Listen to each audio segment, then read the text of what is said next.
आज पुनः हम लोग टेंस स्पेशल रूल पढ़ेंगे।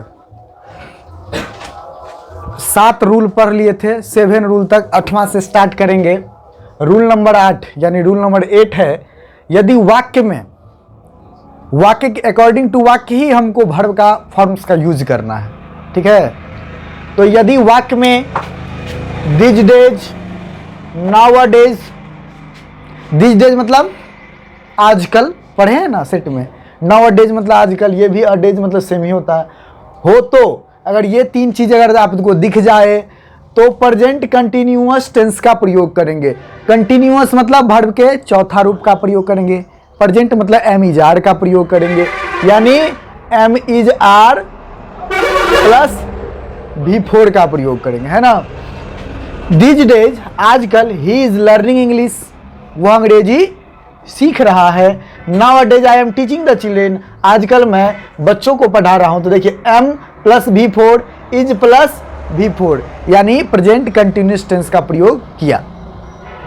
अगला है, यदि वाक्य में रूल नंबर 9 है, यदि वाक्य में यूजुअली, डेली, ऑलवेज हो, आपको रटना पड़ सकता है। जिसको माइंड में नहीं आए वो रट लेंगे। यूजुअली हमेशा की तरह, डेली प्रत्येक दिन, ऑलवेज हमेशा हो तो किस टेंस का प्रयोग करेंगे? सिंपल प्रेजेंट टेंस का प्रयोग करेंगे। जैसे मैं ही यूजुअली गोज देयर, यूजुअली दिख गया, तो अब दिख गया तो हम क्या सोचेंगे कि उसमें सिंपल प्रेजेंट टेंस का प्रयोग करेंगे। तो ही मेरा सब्जेक्ट है सिंगुलर, तो वर्ब भी सिंगुलर होगा, यानी सिंपल प्रेजेंट टेंस का वाक्य। अगर यहीं पे रखता यू तो हम देते you usually go there, you के साथ बस यस नहीं लगता है। तो सिंपल प्रेजेंट का एक अपना अलग सा स्ट्रक्चर होता है, ठीक ना, उसको आप कहीं से किसी के साथ मिला नहीं सकते हैं। अगर सब्जेक्ट प्लूरल रहती है तो जैसे का तैसा उतार देते हैं। हम लोग पटना जाते हैं, वी गो टू पटना, कोई चेंज नहीं करना होता है, समझ गए। डेली है, यू कम हेयर डेली, इसमें एस नहीं लगेगा क्योंकि यू क्या है, मेरा सब्जेक्ट प्लूरल है, तो इसीलिए you come here. Rule number 10, यदि वाक्य में ऑलरेडी पहले से ही हो तो प्रेजेंट परफेक्ट टेंस का प्रयोग करते हैं। मैंने पहले ही इस काम को समाप्त कर लिया है। कितनी बार मैं क्लास में भी पढ़ाया हूं, जब परफेक्ट की चर्चा किए थे तो वह पहले ही अंग्रेजी सीख लिया है, हम लोगों ने पहले ही परीक्षा दे चुका है, समझ गए। तो कहने का मतलब हो गया, अगर आपको ऑलरेडी कहीं पे दिख जाए तो हम क्या चीज का प्रयोग करेंगे? प्रेजेंट परफेक्ट टेंस का प्रयोग करेंगे।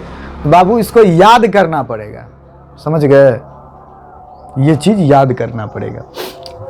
आई हैव, देखिए ऑलरेडी दिख गया तो हैव तो लगेगा ही, क्योंकि प्रेजेंट परफेक्ट में हैव हैज लगता है और वर्ब का तीसरा रूप भी लगता है। I have already done this work.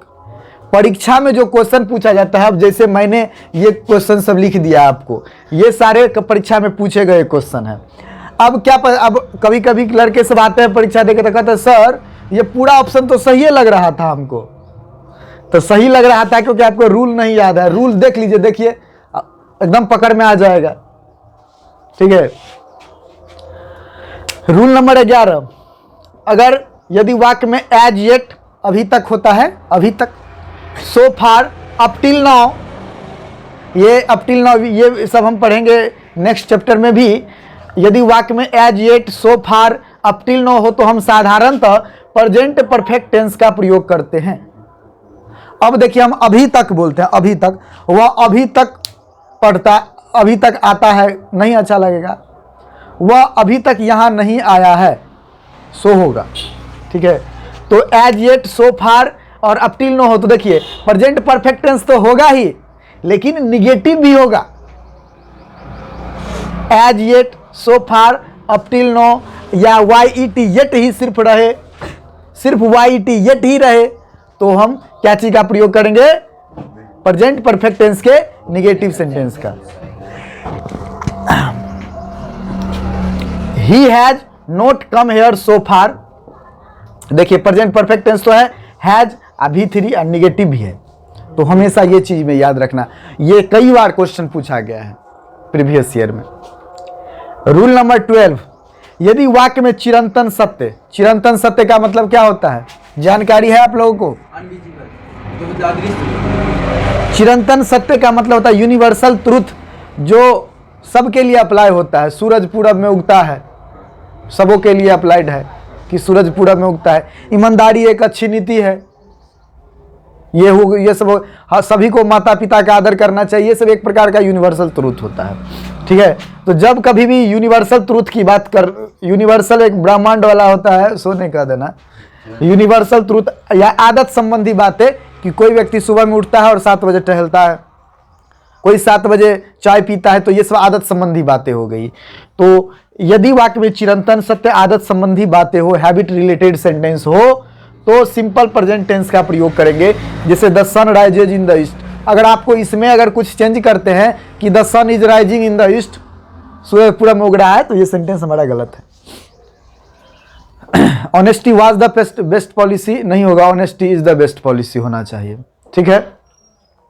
He text T, ये आदत संबंधी बातें हैं। ही टेक्स्ट टी एट 7 o'clock, वह 7 बजे चाय पीता है। The sun rises in the east, सूरज पूरब में उगता है, समझ गए। तो ये सब यूनिवर्सल ट्रूथ है। जैसे बर्फ है, मान लीजिए बर्फ 0 डिग्री सेंटीग्रेड पे क्या होता है, सॉरी पानी जम जाता है ना, और ये 0 डिग्री के बाद बर्फ पिघल भी जाता है ना। तो ये सब यूनिवर्सल ट्रूथ हुआ, इसमें कोई चेंज नहीं, कोई थोड़ी कर सकता है कि 5 डिग्री सी पर नहीं। ये सूर्य जो है घूमता है पृथ्वी के चारों ओर, पृथ्वी सूर्य के चारों ओर घूमती है, पृथ्वी घूमती है ना। तो सूर्य के चारों ओर पृथ्वी घूमती है, चांद चमकता है, तारे चमकते हैं, तो ये सब यूनिवर्सल ट्रूथ है, इसमें आप कुछ चेंज नहीं कर सकते हैं। तो ये ध्यान रखना, जब कभी भी यूनिवर्सल ट्रूथ हो तो सिंपल प्रेजेंट टेंस का प्रयोग करेंगे, ठीक है। रूल नंबर 13, यदि वाक्य में एज इफ एज दो मानो जैसे होता है, इसके अंतिम मानो जैसे, वह ऐसे पढ़ाता है मानो जैसे एक शिक्षक हो, वह ऐसे उड़ता है जैसे मानो एरोप्लेन हो। तो इस प्रकार का जो सेंटेंस रहता है, उसमें जो नेक्स्ट क्लॉज होता है उसमें बी के जगह पे वेयर, मतलब बी का कहने का मतलब हो गया कि जो हमारा कॉम्प्लीमेंट होता है am is are was were, उसमें वेयर का प्रयोग करते हैं। ही टीचेज अस, वह टीचेज अस है, टीचेज ही टीचेज वह पढ़ाता है, एज इफ मानो जैसे ही वेयर है एक शिक्षक, वह एक शिक्षक हो, है ना।